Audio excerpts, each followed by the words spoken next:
Right. Good evening. Good evening. Peace, blessings, and love. We are in the flow with the fast. So, as tired as I am, I found the inspiration to deliver this message. I'm going to make it sweet because I got to lay down and recharge. So let's get into it. Let's get right into it. Tonight, what I'm going to discuss is the top do's and don'ts. And I'm going to start with the do's because the don'ts are, we're going to say the best for last. The don'ts are a little bit provocative, and I think is more interesting. I talk about the do's all the time. So if you've heard me before, the top tips and the top do's in terms of being successful on your fasting journey. And I hope that all of you, or some of you, or at least one of you, is joining me. But we're going to talk about that. We're going to talk about, I'm going to give you some sort of, the top do's. So let's get into, well, before we get into the top, and I got 5 do's and 5 don'ts. But before we get into that, just some quick announcements. Um, December 14th, I will be presenting live. The flyer is done. If you're on YouTube, you can follow me on Instagram at Dr. Kepper, Dr. Kepper. I haven't posted the flyer yet, but the flyer is done. I will probably post it tomorrow, and I'm going to be talking about the Great Reset. So I'm really just going to go in. It's going to talk about like just natural rhythms and health protocols and detoxification. So all the things I usually talk about. So that's going on. Other than that, let's see what else is happening. Well, we got the food. If you're here in the DC area, I'm rolling out. I got another holiday menu for the end of the year: Christmas, Kwanzaa, Hanukkah. So whatever you might be festive, if you're not fasting, of course I would encourage you to fast, and obviously I provide that service. That is the A1 service, and what I've been indulging in the last 3. This is day 3. So we're going in. So let's go in without further ado. Top do's. The top do's for your extended fast. All right. So if you're doing 2, 3, 4 weeks, my first do is maybe either the first couple of days or the first week, along with your fresh juices, it would be okay to include fresh fruit in either that first 3 to 4 days or even the first week.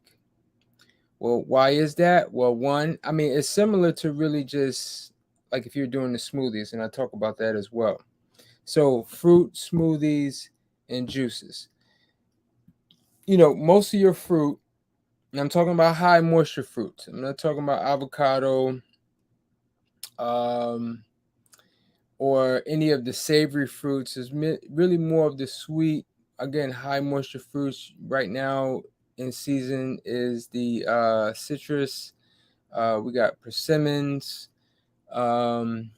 fruits like that are pretty much 80-90% water. All right. And what that does is, the good thing about it is that you're getting the water again directly from the fruit with the fiber, and your body's able to basically perform the juicing without a mechanical juicer. This is something that is going to be advantageous, especially to people that criticize juicing per se. This is something that, because with juicing, you got oxidation, you actually got, in terms of the breakdown, you're going to lose something. So it's like you're eating just the fruit, and it's going to have a healing benefit. It's going to allow your body, again, you're talking about, you're basically just eating your water, which we want to do. And the thing is this, one of the things my top reason for liking this tip, or this do, and it's my first do on the list, is because I'm losing my train of thought here, is because when you're doing the fruit, how often do we just indulge in fruit? Most of us don't indulge in fruit in the way that we should, and we are fruitarian beings. Fruit should be our number one food, and this gives you that opportunity to really knock out two birds in one stone, in terms of really saying, you know what, I'm just doing fruit this week, and also as part of my fast, or as part of, like, because the thing is, like, by the second, third week, then we want to eliminate all the chewing. So, and then even if you're doing 4 weeks, especially, let's say the first week you're doing fruit, the second, third week you're doing straight liquid, and then the fourth week you're coming back to fruit. Like, that is a great plan and a great system, especially for an extended fast. Okay, so I don't talk about this a lot, and because one of the things that I don't like about this, and the only thing that I don't like about it, is that uh the chewing, because the chewing it can lead you potentially down the wrong path, where it's saying, like, well, I'm chewing this, let me chew something else. All right, so you got to know yourself, because you don't want to break that energy. I mean, if you're just doing fruit, you're still going to have that fasting, you're still going to be in that fasting lane. Yeah, you're chewing, and your body's obviously digesting the fruit and the fiber and the water, essentially.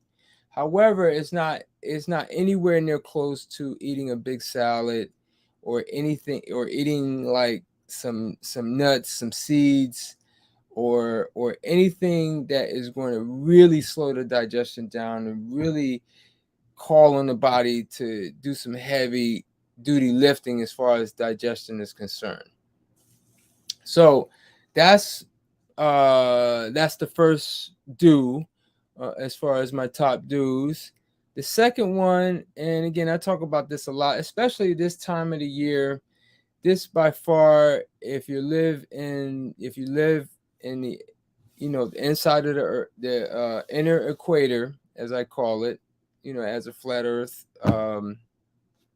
believer, we have this winter solstice energy. Again, it's a dark energy. It's an energy where our subconscious, this is the time where the subconscious is more dominant than the conscious, or the moon energy is more dominant than the solar energy. So the second do is to connect with those, your higher purpose, your highest desires, the things that you would like to see happen in your life, and get into your journal. Get into the things that you like to see manifested in your life, the things that and ultimately, what I would say is, whatever your desires, your highest desires should be connected to things that are service oriented, that are selfless in nature. It's nice to be able to want to make money, and to have your perfect relationship, and to have the things that make life more comfortable. However, we are all brought here for a higher purpose, that's beyond, above and beyond, whether it's material objectives, or, again, more money, more comfort, and in terms of understanding that we're here to service each other, we're here to help each other, and all of us have a unique gift, and a unique skill, and a unique talent in terms of assisting our fellow brother and sister in their, whether it's their divinity, whether it's their higher, again, whatever it is. So so again, this is the time to do that type of soul searching if you don't already know what that is for you. And again, coupled with the energy that you are transforming, like basically by saving the energy that you're not using for digestion. See, we always have to give up something to get something. And this is the ultimate sacrifice, is to not eat. Our great ancestor, elder or ancestor, Dick Gregory, who used to talk about this all the time, the power of fasting and being able to make magic happen. And we if you know anything about him, he was a serial faster, did a lot of dry fasting, and he talks about this all the time. So get into your journal. Definitely, I can't state it enough. Write the things down as far as 2023, and by making the sacrifice, especially when you start to feel the hunger sensations. I don't want to call them hunger pains. They may be hunger pains, and that's real, but pain is a sensation that is a hell of a motivator. And it's pain, or especially hunger, that once we have that hunger pain, again, we that becomes the moment where we focus on the things that we wrote in our journal. So every hunger sensation is a reminder of the things, of the goals, of the objectives. And there is no way you can be denied, because you're making the ultimate sacrifice, which is food. All right. So on to, and that's our number two. Number three, sauna, daily sauna, hot bath. Again, bath salts, candles if you're into that. Daily sauna, I can't overstate that enough. Again, visit your local Asian spa, where they have all of the hot rooms, and it's great to just get a nice sweat, especially when you're doing your fast. And because right now we're in the colder months, even more so. So that's again my number three, top do. Number four, rest. This is definitely a time where we should really be resting anyway. I mean, think about the fact that if we didn't have electricity, you wouldn't even be watching this right now. We would all probably be asleep.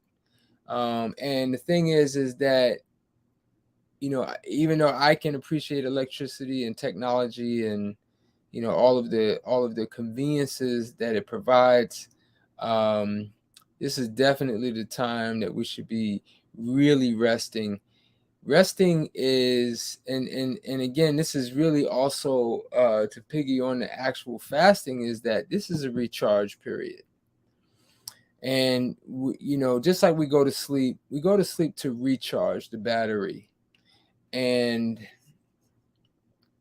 to recharge the battery, we need to, hold on, I gotta block this user. Okay.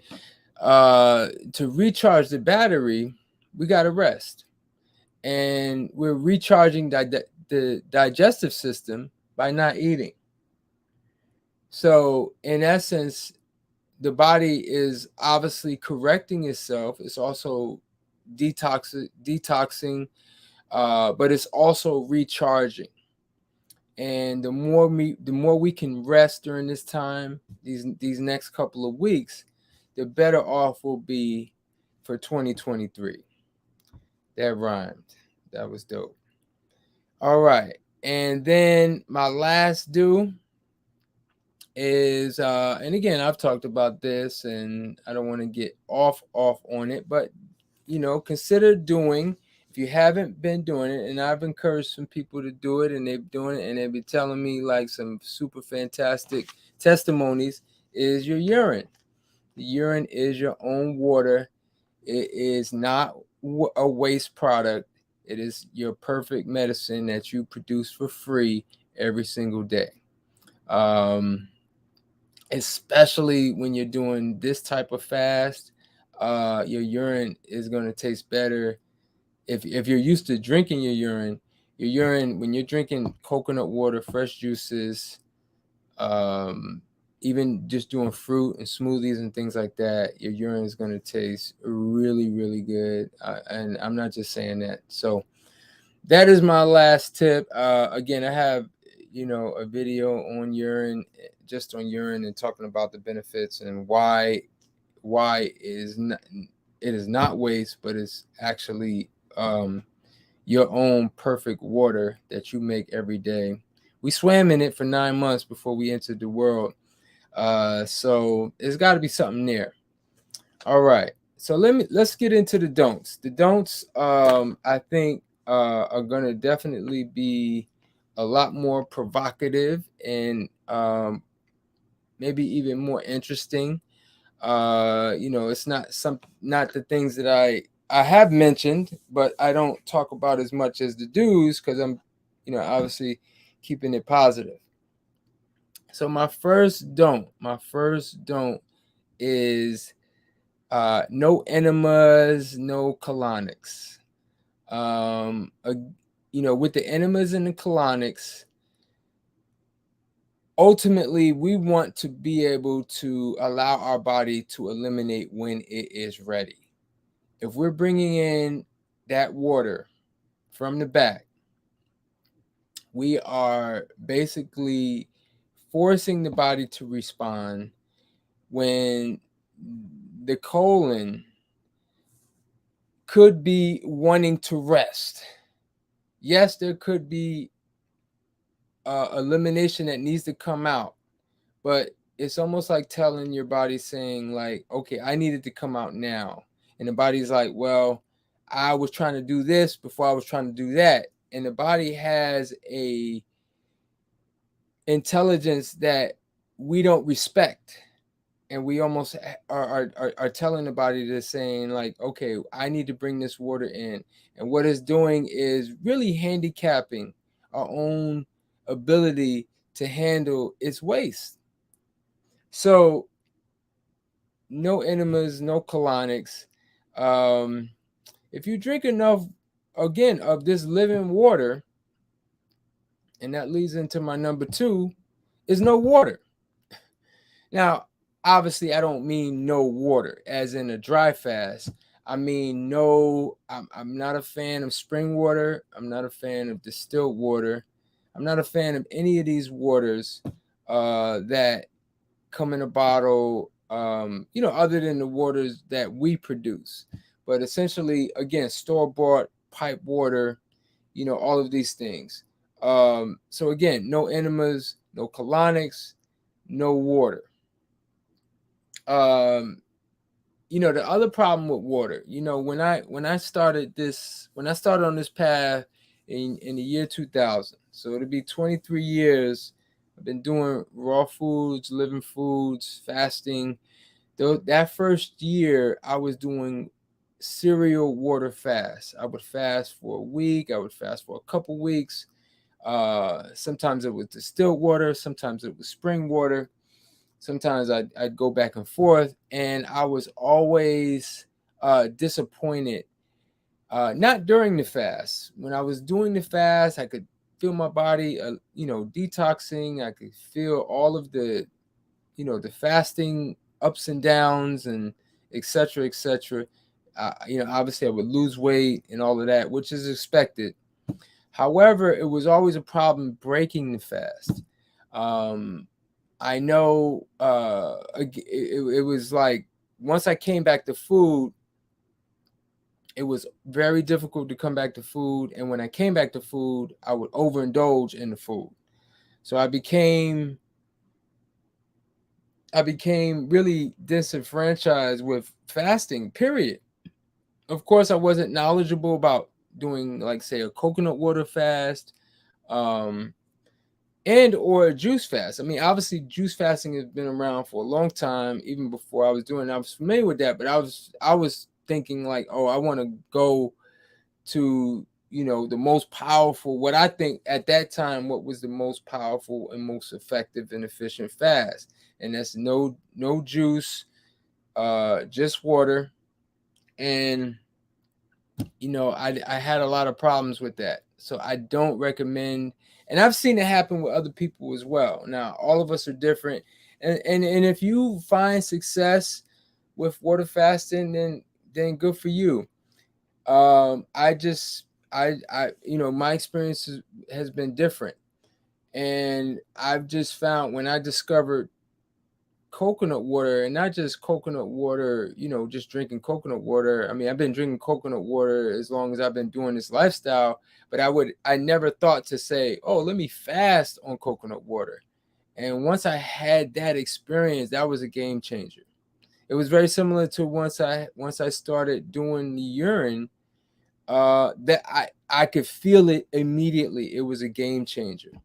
So doing these two things, and it'll probably be like maybe the second or third week where I'm just going to be doing that.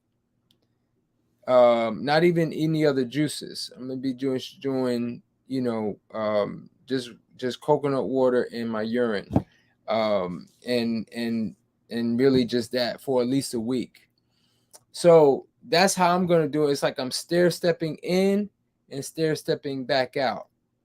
So this week I've been doing juices, I've been doing urine, coconut water, of course, and some fruit. So if you want to do smoothies, if you don't want to chew, then fantastic. But then by week 2, day 8, taking it to another level. So I'm going to eliminate the fruit and probably keep the juices really simple, and maybe just do only coconut water along with the urine. So that's the second don't, is the water, or just what, as I say, plain water. Water is really the other problem with water. It versus urine, coconut water, fresh juices. Urine, coconut water, fresh juices, they can really come in and help you reprogram everything, and allow for you, when you come back to food, you say, you know what, I'm going to eat the food that is similar to what I've been drinking for the last 1, 2, 3, 4 weeks. See, water doesn't allow for that to happen. It's almost on a whole nother extreme, where it almost really similar, especially distilled water. I mean, it's really one click or one level above doing a dry fast. And with dry fasting, again, dry fasting can be very, very powerful. Again, the healing and the acceleration of detoxification is on max with dry fasting. However, it can be a very intense process doing the dry fasting. So when you're doing water, is only a few clicks above dry fasting. I'm like, look, if you're doing your fresh juices, your coconut water, you don't even have to be doing your urine. This can be an enjoyable process, and you still get all the benefits of a dry fast and or water fast.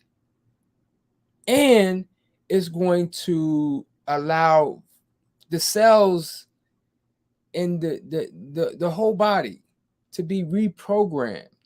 So when you come back to food, you're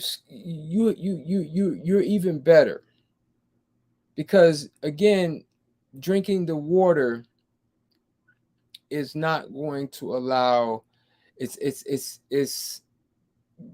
you're not basically, it's like you're shutting everything down. and you're not giving your body anything to, obviously there's going to be healing that takes place.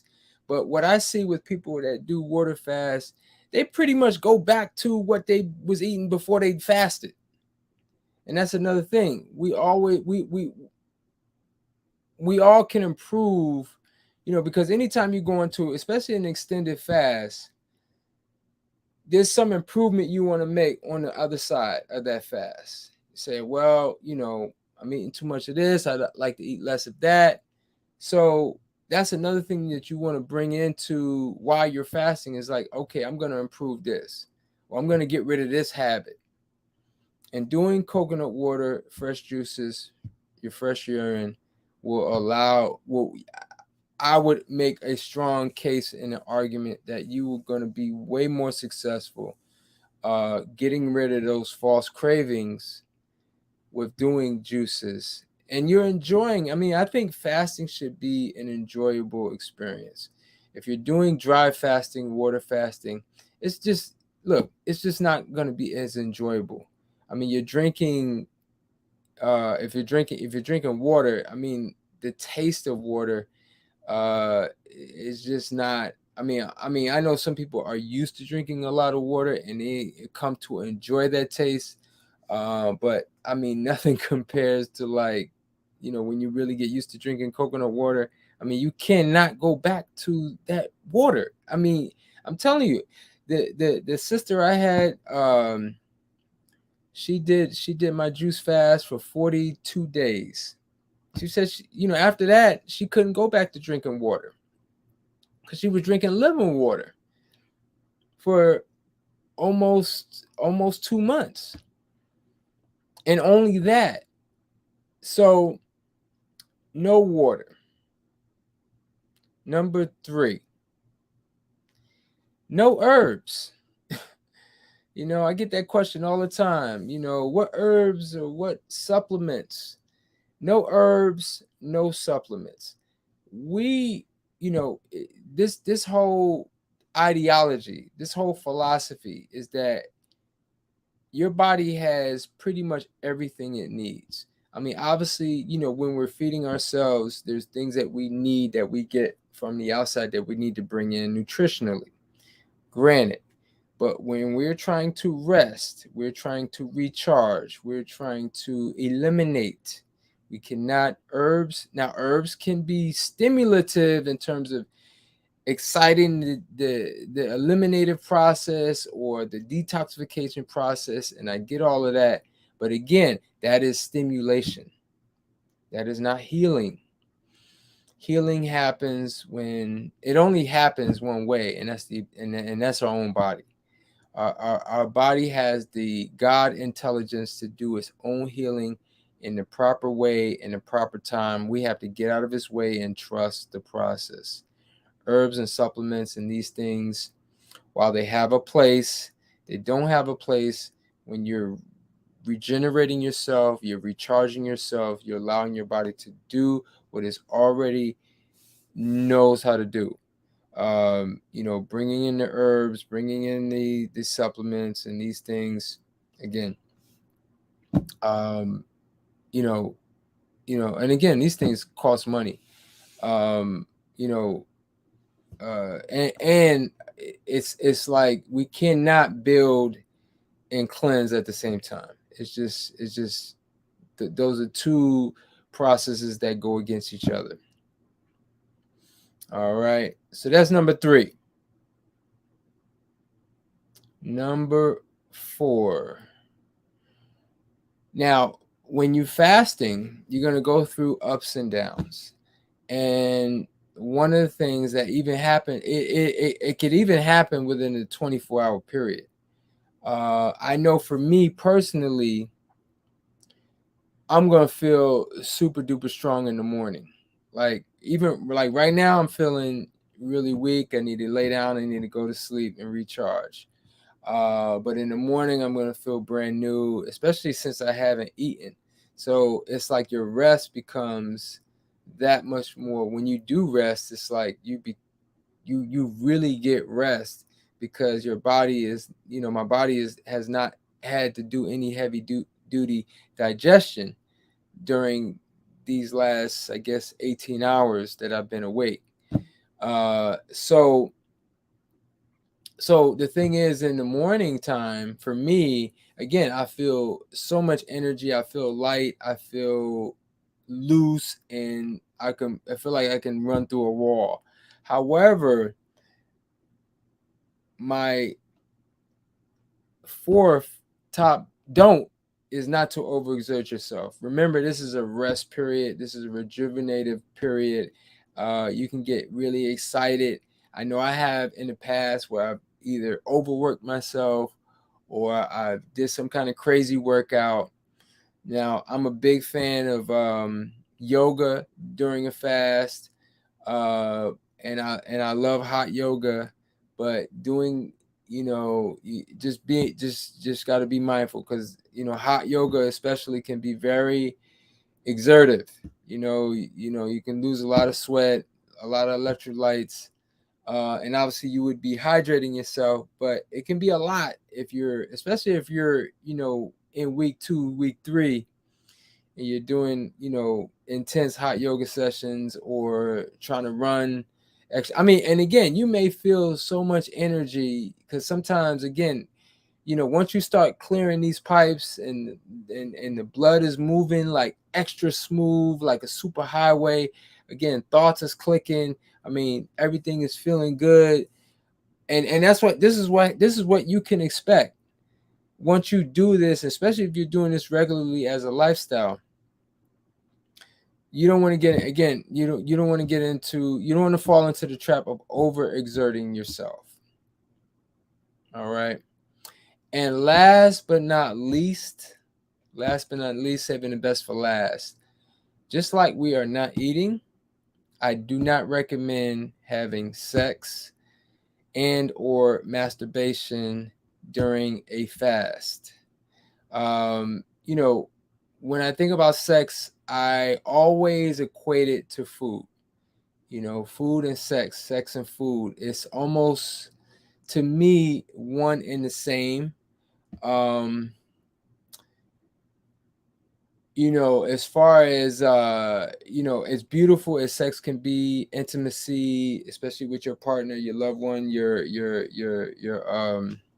spouse, uh engaging, again, this is a recharge period. This is a period where, because, again, as beautiful as the experience can be, this is not the period you want to, because that's an indulge. Let's be honest. I mean, we're having sex, it's like having a meal.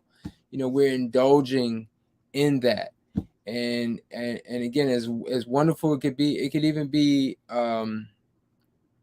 you can bring some mind alchemy into your sex experience, in terms of, and again, that's getting into like higher mind science, and bringing the whole orgasm into the whole art of imagining, your imagination and your life's desires, and bringing that all together. I mean, that's that higher tantric science that we talk about. However, I am of the opinion that can wait, just like food, that can wait.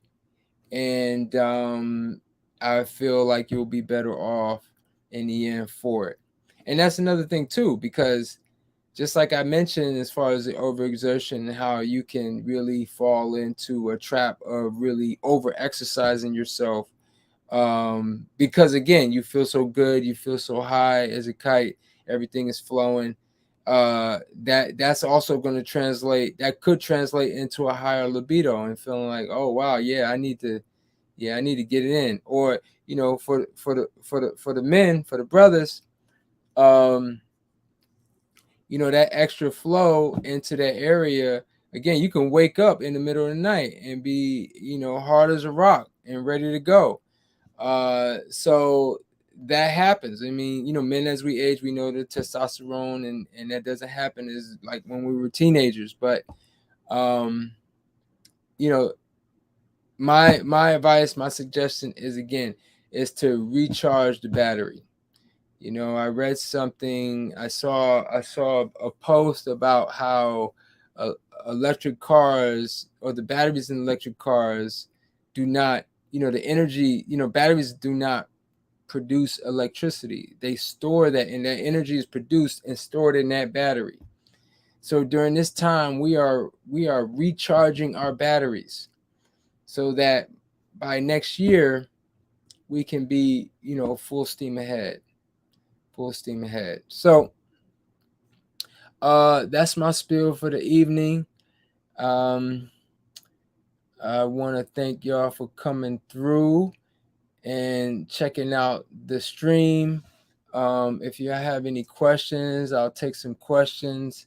We got some questions here on YouTube. What kind of coconut water do you recommend?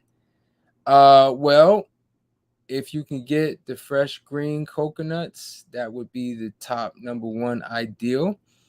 Now, obviously, that will depend on what where you're located. If you're in a tropical zone, then fantastic.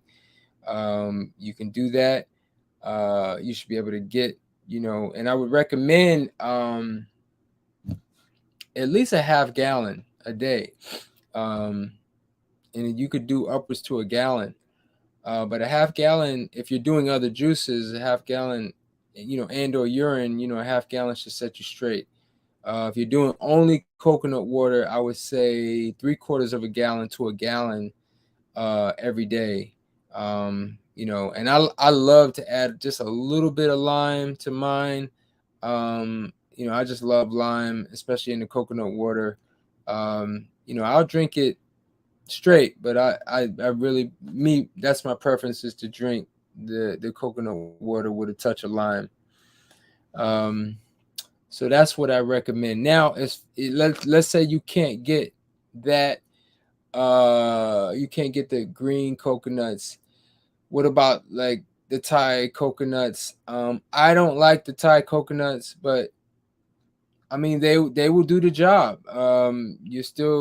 That's still a better option than bottled water, plain water, pipe water, distilled water. Um, and I would definitely be adding lime if I was drinking Thai coconuts. But I'm not a big fan of the Thai coconuts. But if that's the best you could do, then do the Thai coconuts. Your body's gonna benefit. Um, what's the next option after that? The next option, as far as commercial brands, is probably the Harmless Harvest. That's uh that's a fresh bottled coconut water. I believe that coconut, they get those from coconuts from Thailand as well. And I would, like I said, with the Thai coconuts, I'll be adding lime. I mean, the Harlem's Harvest is like really sweet, and the Thai coconuts are really sweet, like a little over sweet for my taste. The coconuts that I've been drinking lately have been coming from Mexico, and they are really, really good. A lot of water, some good jelly. And you say, what about the jelly? Well, the jelly has to wait. I mean, if you're doing your smoothies, it's okay to add a little jelly, especially if you're doing like a stair-step process, as I'm doing. Doing like just basically water, urine, or fresh coconut water, fresh juice, urine, and a little bit of fruit, at least for the first week. And then second week, I'm gonna take it to another level. No more fruit, or smoothies. But if you need to do a little, like what I would recommend is just taking a little meat and blending it with the coconut water, and have a little coconut milk. And sometimes, just having a little fat is could get you through, but you'll still be in that fastest high, and that can be the very thing, again, that could keep you on the path. Um, so the Harmless Harvest, and people have said to me that even with the carton coconut, which has been pasteurized, even with the pasteurized coconut water, people have gotten good results. Now, if I was doing pasteurized coconut water, what I'd be doing is blending it or mixing it with something fresh. Obviously, adding the lime is one thing, but like, adding another fruit that's bringing that life energy. to that water. So that's what I recommend. But I mean, the only coconut water that I don't recommend is like anything in a can, anything that has additives, preservatives. It needs to say like 100% coconut water. And even if it's been pasteurized, you're probably going to get benefit. Yes, they are pink, and that is natural. You know, when you see the pink in the coconut water bottles, you know, I was telling this story. Someone else asked me about this earlier today. And I used to get a coconut water years ago. I used to get coconut water from a company that used to bottle it in Jamaica. And they used to freeze it, send it here, and send it. I think it was available in certain cities, maybe Miami, New York, but it used to definitely be available here. This was years ago, like 20 years ago. And a lot of it used to turn pink. And that's a natural process. The minerals sitting in that bottle, it's just like any fresh water, you know, even if it's spring water,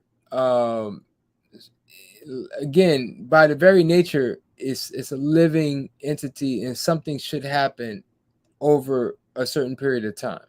With coconut water, it just happens to turn pink.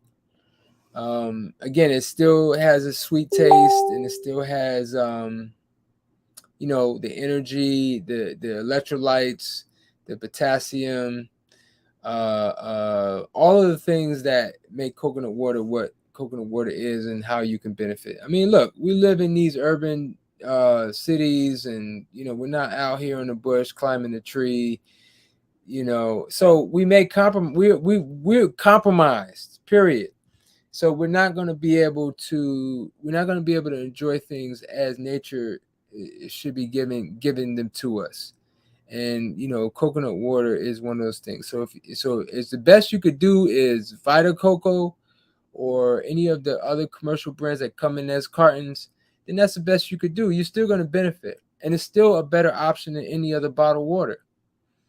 I mean, that's a fact. So yes, that's what I say about the coconut water. If there's any other questions, okay, here's one about should fasting be modified at all during the menstrual cycle? I mean, this is the time, like, if for a woman, there's probably no better time to fast than when you're on your menstrual cycle. I mean, ideally, you probably want to begin your fast right before your menstrual cycle begins, because again, what is your body doing? It's eliminating. Obviously, it's shedding the you know, because you don't have, you know, the egg that's not been fertilized. It's like a shedding process.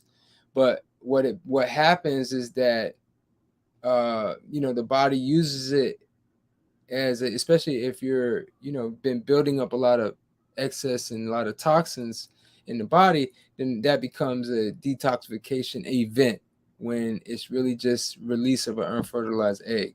So the thing is that it's definitely a time where, I mean, it's your new moon period, all right? Your full moon is when you're ovulating and you're fertile, and the new moon is when you're releasing that unfertilized egg. So that is a time to definitely be detoxing. In fact, you know, if you should check out my video where I talk about men should fast with the sun and women should fast with the moon. Women have a natural moon cycle that's connected with our moon that rotates above us, and you know, so really that's a rhythm. That's a natural rhythm that you have, and your eating and fasting should be connected with that natural rhythm. So that's a great question, great comment. Thank you for asking that.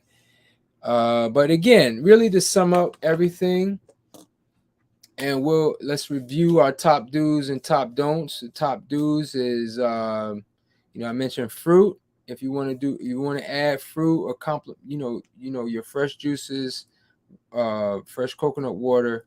If you want to do fruit smoothies the first couple of days, or if you're doing a couple of weeks like I am, if you want to do the first week, you want to add fresh fruit, then I recommend that. But and if you want to stay there, that's great. But it's going to be more powerful to go deeper and to bring in less during that middle period, and then maybe that last week reintroduce the fruit and or smoothies. Journaling, again, the journaling, the meditation, understanding that our higher purpose and desire. This is the time, if you don't understand what your purpose is here on the planet, understanding what why you incarnated, in this time space continuum. This is the time to do that soul searching. This is again, this is the time where the moon energy, that subconscious energy, is more dominant. This is time to really start to journal, to consult any mentor that you might have. And I mentioned that your purpose, your higher purpose and desire should be last about you and first about everyone else. I think a successful, at least my view of a truly successful life, is someone who's committed to serving others. All right. And yes, there's at times we have to also be selfish, but to really be selfless is, I feel, a really successful, valued life. And, again, that's the measure, at least to me, the true measure of success. So I think for all of us, we all need to, even if you're connected to that, you may not be connected to that, especially if, you're making your living connected to serving others.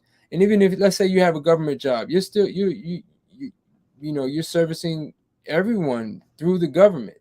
Now, it may not be your own business, but that's still a service. That's still likely a service oriented profession. So again, this is the time to, really journal, especially, again, as I mentioned, those hunger pains and things. Those are reminders of how we need to, you transfer that hunger sensation to the thought of, oh, okay, yeah, I need to, this is what I like to see in my life. All right. The daily sauna, the hot bath, or even visiting a local spa, local sauna is always a great idea. And of course, rest. We want to rest. We want to get as many out. And the thing is, like with the fasting, you may not need to sleep as much.